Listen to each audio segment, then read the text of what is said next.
Tantor Audio, a division of Recorded Books, presents The War Against the Jews, 1933 to 1945, by Lucy S. Dawidowicz. Narrated by Suzanne Toren.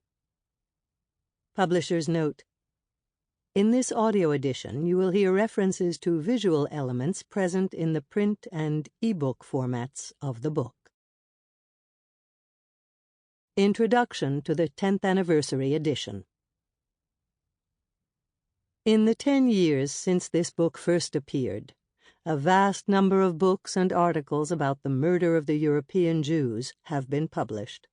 Nevertheless, this book continues to be favorably received by English speakers throughout the world, and has been published in French, German, Hebrew, and Japanese as well. For this new edition, I have supplemented the original list of sources with a bibliography culled from the publications of the past decade, and I have corrected typographical errors. Apart from this, I have chosen not to alter anything that I wrote. In the intervening years, little new documentation has been unearthed from the rubble of National Socialist Germany. In 1983, the whole world was electrified by the news that 60 volumes purporting to be Hitler's handwritten secret diaries had been discovered. Some very eminent historians vouched for their genuineness, while other equally eminent historians disputed and ridiculed that claim. It didn't take long before the diaries were proved to be a clumsy forgery. The new evidence that has come to light since my book first appeared provided some interesting items of documentation, but none can be described as significant finds in terms of changing our views of the National Socialist past. Indeed, this additional evidence has further strengthened and corroborated my account of the war that the German dictatorship under Adolf Hitler waged against the European Jews. When I wrote The War Against the Jews, 1933 to 1945, I undertook to do 3 things. First, I wanted to present a coherent account of how it came about that National Socialist Germany succeeded in murdering 6 million European Jews.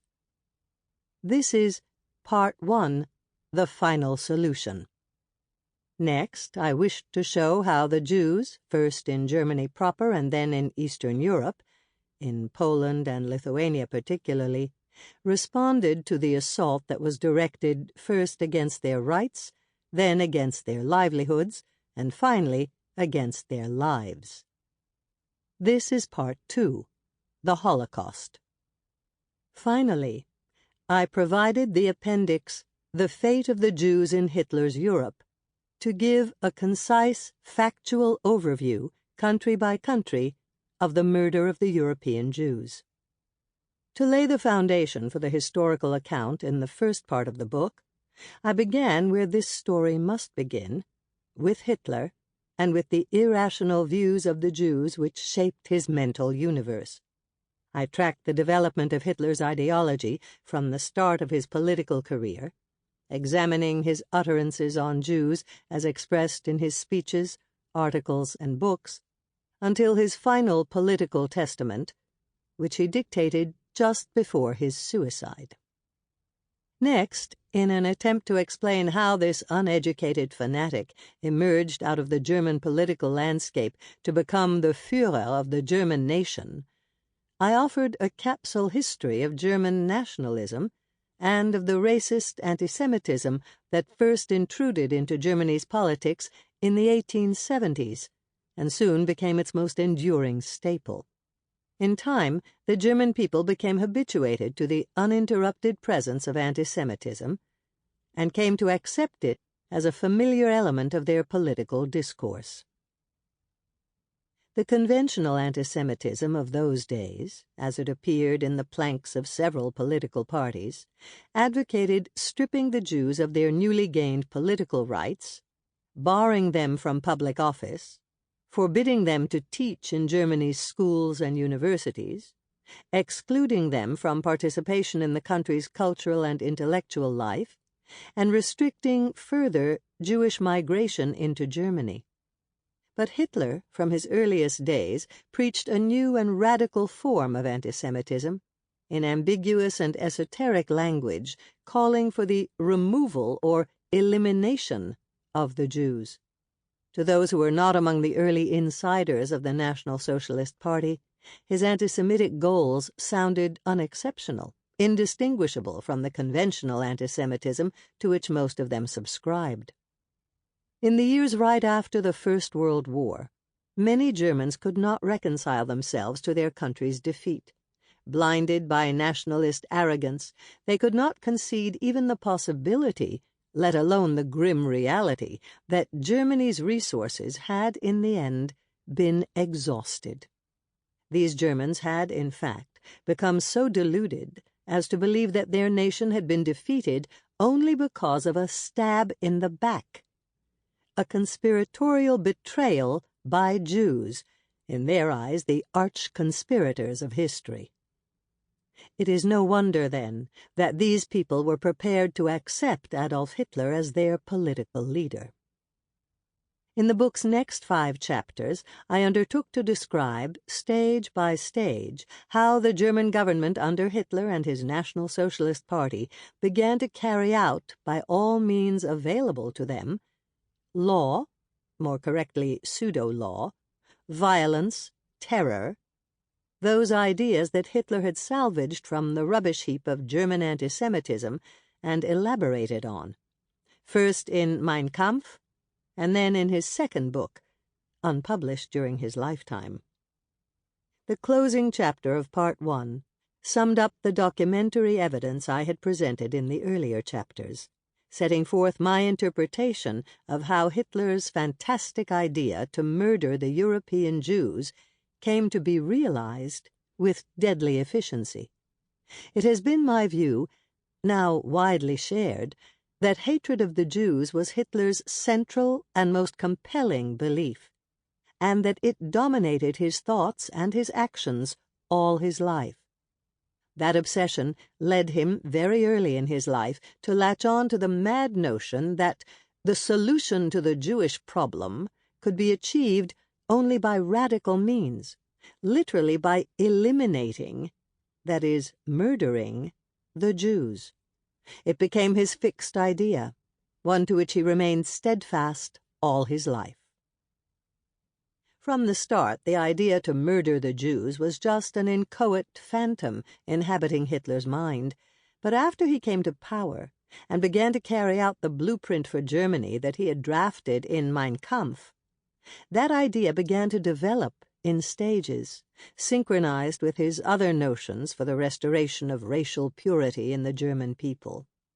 The documents amply justify my conclusion that Hitler planned to murder the Jews in coordination with his plans to go to war for Lebensraum, living space, and to establish the 1,000-year Reich.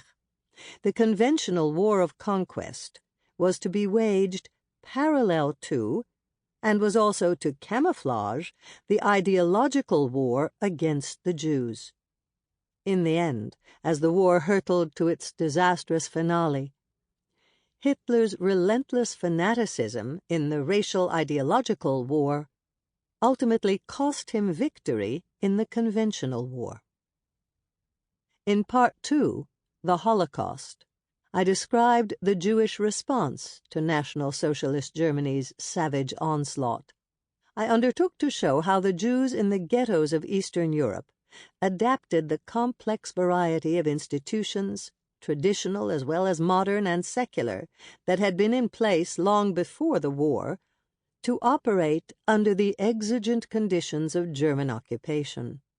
The representative communal organizations were transformed, under duress, into the Judenräte, the Jewish councils set up by the SS to administer the ghettos. Other pre-war communal institutions, social welfare, educational, cultural, religious, carried on as self-help agencies in the ghettos, sometimes legally, more often clandestinely. Most of the pre-war Jewish political parties evolved into an oppositional underground and eventually into a resistance movement. In summing up Part 2, I demonstrated that the experience of Jewish history and of past Jewish persecution was utterly inadequate as a guide for the Jews who now confronted a new phenomenon in their history, a powerful nation that had committed its energies and resources to their total annihilation.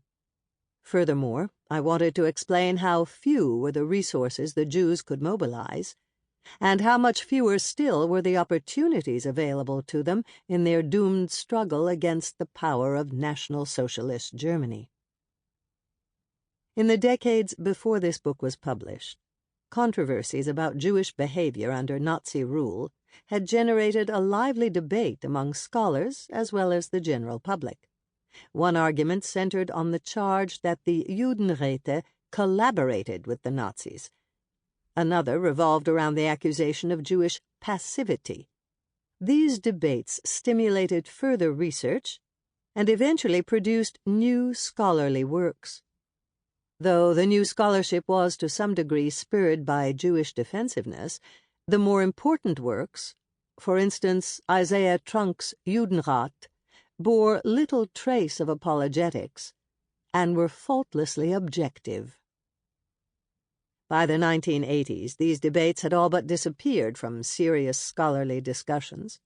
The allegation that Jews had collaborated with the Nazis persists, mainly in the controlled Soviet press, and has become a staple of communist anti-Semitic propaganda in the last decade. It has also penetrated into the propaganda of Arab and Third World countries, where Israel is a term of abuse and Zionist a code word for Jew. A new scandal confronting historians of the Holocaust erupted in 1977, after one Arthur R. Butts, an associate professor of electrical engineering and computer sciences at Northwestern University, had published a book called The Hoax of the 20th Century, which claimed that the Jews of Europe had not been exterminated and that there was no German attempt to exterminate them. Though this book was clearly the product of an unhinged mind, the author's university connection aroused public furor. Capitalizing on the notoriety generated by Butts's views, Liberty Lobby, the largest and best-financed anti-Semitic organization in the United States, set up a new front operation in Torrance, California, called the Institute for Historical Review. This institute, camouflaged as a scholarly institution, took on the task of denying the historicity of the Holocaust. Using the talents of anti-Semitic writers with far-out notions of historical reality, many of them from abroad, the Institute in 1979 launched the first of a series of annual pseudo-scholarly meetings that were parodies of bona fide academic conferences. In 1980, it began publishing a pseudo-scholarly quarterly, Journal of Historical Review. The Institute has tried repeatedly to win academic legitimacy, mostly by frequent mail canvasses of the memberships of professional historical associations. This denial of the Holocaust's historical reality particularly exercised the survivors of the camps, who saw it as an attempt to erase from historical memory the evidence of their terrible experiences. Some of the writers and scholars among them soon began to produce articles, pamphlets, and books, mostly of an apologetic character, proving that Auschwitz, Belzec, Chelmno, Majdanek, Treblinka, and Sobibor did exist. Almost as outrageous and provocative a view of the murder of the European Jews appeared in David Irving's book Hitler's War, published in 1977. Irving, an amateur historian notorious for his disregard of truth or accuracy, described Hitler in this book as probably the weakest leader Germany has known in this century. Irving further asserted that Hitler had not wished to murder the Jews, had not ordered them to be murdered, and that those murders were committed without his knowledge or approval. The killing of the Jews, Irving wrote, was partly of an ad hoc nature. what the Germans call a Verlegenheitslösung, the way out of an awkward dilemma, chosen by the middle-level authorities in the eastern territories overrun by the Nazis, and partly a cynical extrapolation by the central SS authorities of Hitler's anti-Semitic decrees. Irving claimed that his conclusions were based on new evidence that he had uncovered, but in fact, his case rested on only one document, which he willfully misread. Readers of his book were especially affronted by his apologia for Hitler. Most recently, Irving's defense of Hitler has degenerated into a species of black comedy. Speaking before the Institute for Historical Review in Anaheim, California, in early September 1983, Irving said that the biggest friend the Jews had in the Third Reich, certainly when the war broke out, was Adolf Hitler. While no reputable historian has ever offered so bold a whitewash of Hitler as has Irving, revisionist portrayals of Hitler, intended to normalize him, are not new. As far back as 1961, the English historian Alan J.P. Taylor, already regarded then as an aging enfant terrible of the profession, argued in his book The Origins of the Second World War that, in principle and in doctrine, Hitler was no more wicked and unscrupulous than many other contemporary statesmen. Furthermore, Taylor insisted, Hitler had no clear-cut plan and instead was a supreme opportunist, taking advantages as they came. To be sure, Taylor distinguished Hitler from those other statesmen by his wicked deeds, a conclusion Irving would likely dispute. Taylor's book sparked considerable controversy among professional historians, though his views were largely discounted because of the selectivity with which he used historical evidence. But in the last decade or so, a new faction of historians in Germany has produced a crop of books and articles propounding revisionist views of Hitler, National Socialist Germany, and even of the final solution, that are as provocative as Taylor's, as implausible as Irving's, and as offensive as Butz's. How could this have happened? Each generation, as we all know, rewrites the history of the past according to its own values and standards.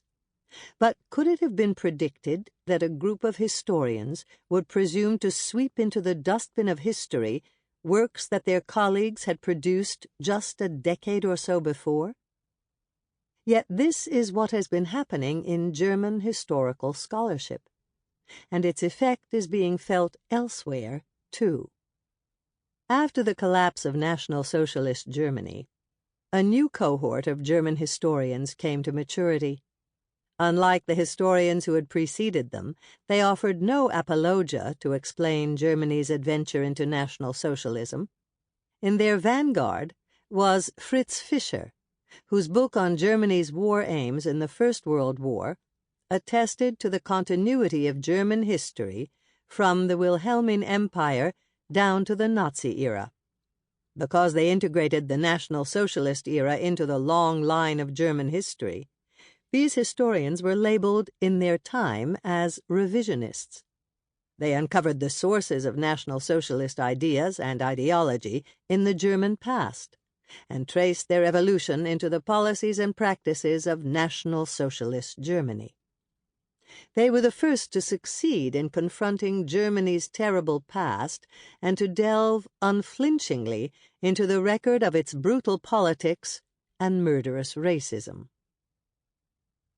The historical works that they produced, most notably Karl Dietrich Bracher's The German Dictatorship and Eberhard Jäckel's Hitler's Weltanschauung, together with a host of other books, all models of methodological integrity and critical scholarship, were energized by that necessary measure of moral passion that distinguishes all great history.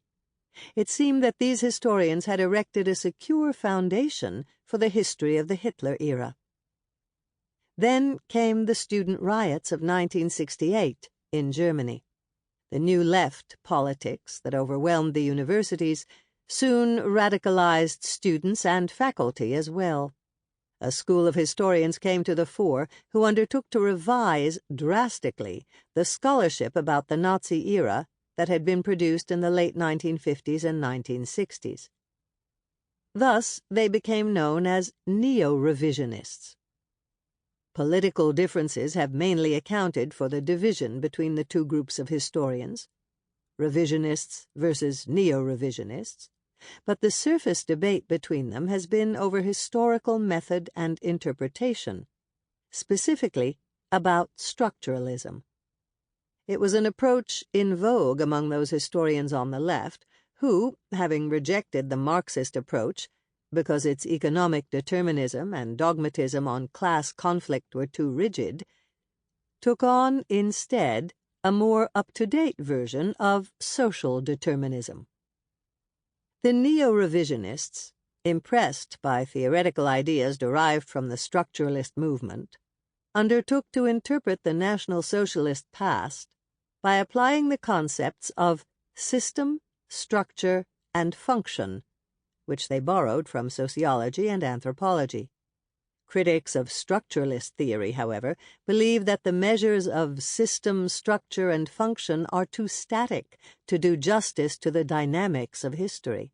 They argue further that history is made by men and women, not by structures, that it is people who create, operate, and destroy structures. Furthermore, people are moved to action not by structures, but by their ambitions, intentions, and goals. They are motivated by ideas, values, beliefs, and the force of passion. One of the earliest influential structuralist works was Martin Broszat's Der Staat Hitlers. In this book, he ventured to correct what he described as the oversimplified picture of the National Socialist state as a monolithic system and a well-oiled superstate. He examined the internal power structure of the Hitler state, studying how the structures of the pre-Nazi state apparatus were merged or coordinated with those of the Nazi Party, and how they operated in the light of the Führer principle governing Hitler's Germany. According to that principle, which Hitler himself conceived in the days of the party's infancy, all power emanated from him, the Führer, and he delegated authority downward to his deputies and satraps. In areas where, for one reason or another, Hitler failed to establish a clear authority, a bureaucratic jungle of competing jurisdictions sprang up. Personal rivalries, conflicts over interests and power, intrigues and conspiracies then developed among the Nazi loyalists in their scramble to win Hitler's approval. Broszat interpreted these rivalries and struggles for power in the Nazi hierarchy as the polycracy of individual office holders, each seeking to recommend himself to Hitler through a particular ability to get things done. He coined the term polycracy, rule by many, to explain how National Socialist Germany functioned. The common term for power sharing, as conceived in classical Greek political theory, is polyarchy. He painted a picture of the German dictatorship as a state ridden by chaos, anarchy, and competing rulers. It was a bizarre interpretation of National Socialist Germany. To be sure, some Nazis in high places ran their jurisdictions like private fiefdoms, but none ever shared power with Hitler, or governed independently as a polycrat or a polyarch. In areas where Hitler failed clearly to articulate his wishes, his satraps vied with each other in trying to carry out the policies that they thought most satisfactorily reflected his wishes. None dared to carry out a policy that did not accord with Hitler's will. In repudiating what he called the growing tendency of historians to resort to the history of personalities, Broszat downgraded Hitler's role in the dictatorship. It was not Hitler alone who enforced absolute control, Broschat declared. That view of Hitler was to become an article of structuralist faith in interpreting Nazi Germany. Similarly, another structuralist, Hans Mommsen, argued in 1970 that Hitler was a weak dictator, a characterization predating David Irving's similar assessment. Hitler, Mommsen said, was easily influenced by those in his retinue. Denigrating Hitler as a man without program, Mommsen described him as a man of improvisation, experimentation, and spur-of-the-moment inspiration. The structuralists' devaluation of Hitler as a leader was in part a negative reaction to the recurrent waves of popular interest in Hitler and a protest against the portrayal of Hitler in the popular literature as the arch-fiend of history. But more importantly, the structuralists were persuaded by their theory, rather than by the evidence, to minimize Hitler's role in shaping the character of National Socialist Germany. For, like the Marxists, they minimize the role of personality in history, and instead regard social and economic processes as the determinants of history. If Hitler was not the absolute leader of National Socialist Germany, as the structuralists claimed, how then was the rule of his dictatorship enforced? Broschat had a ready explanation. Despotism, he wrote in his book, was the outcome of the regime's internal law of motion. That sentence, with its abstract nouns and impersonal construction, described a political system that we are unlikely to encounter in this world. Broschat evoked a science fiction fantasy of government by automation, robotistically driven by an internal law of motion, generating despotism without human intervention, without human leadership. This mechanistic interpretation of National Socialist Germany has become the hallmark of structuralist history. It is at variance with everything we have known and learned about that state for the last 50 years. The structuralists have defined the Hitler state as a system operated by the inertia of its bureaucratic structures, performing their functions mechanically, except when those functions have been impaired by the disorder, chaos, and anarchy produced by the indecisiveness of a weak leader. They regard political decisions as the byproducts of the state's structures or functions, and not as the expression of the will or intention of the state's leaders. Accordingly, no human agent can then be held responsible for decisions or for their consequences. The structuralists have thus eliminated the exercise of free will in human society and deprived men and women of their capacity to choose between good and evil. By removing the moral aspect of decision-making in the Hitler era, the structuralists initiated a new cycle of apologetics in German history, but this neo-revisionist history has not gone unchallenged in Germany. Some of the Federal Republic's most distinguished historians have been provoked to rebut the structuralist gospel. They have expressed their critical dissent with its historiographical method and their disapproval of the excision of the moral element from the history of National Socialist Germany.